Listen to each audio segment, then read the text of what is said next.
ಎಲ್ಲರಿಗೂ ಶರಣಾರ್ಥಿ. ಜಗತ್ತಿನಲ್ಲೇ ಮೊದಲ ಬಾರಿಗೆ ಅನುಭವ ಮಂಟಪದ ಮೂಲಕ ಪ್ರಜಾಪ್ರಭುತ್ವವನ್ನು ಸಾರಿದ ಮಹಾನ್ ಶರಣ ವಿಶ್ವಗುರು ಬಸವಣ್ಣನವರ ಜಯಂತಿಯ ಶುಭಾಶಯಗಳು. ಜಗಜ್ಯೋತಿ ಬಸವೇಶ್ವರ ಪಾದಕ್ಕೆ ಶರಣು ಸಲ್ಲಿಸುತ್ತಾ, ಇವನಾರವ ಎಂದೆನಿಸಿಯ, ಇವ ನಮ್ಮವ ಎಂದೆನಿಸಿಯ ಕೂಡಲ ಸಂಗಮ ದೇವ, ಇವ ನಿಮ್ಮ ಮನೆಯ ಮಗನೆಂದೆನಿಸುವೆಯ.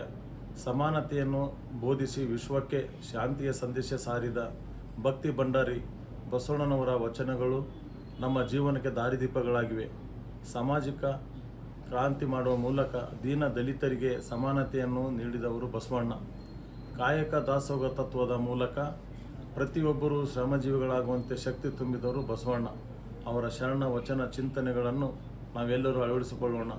ಬಸವ ಜಯಂತಿಯನ್ನು ಅರ್ಥಪೂರ್ಣವಾಗಿ ಆಚರಿಸೋಣ. ಮತ್ತೊಮ್ಮೆ ಎಲ್ಲರಿಗೂ ಬಸವ ಜಯಂತಿಯ ಶುಭಾಶಯಗಳು. ಎಲ್ಲರಿಗೂ ನಮಸ್ಕಾರಗಳು.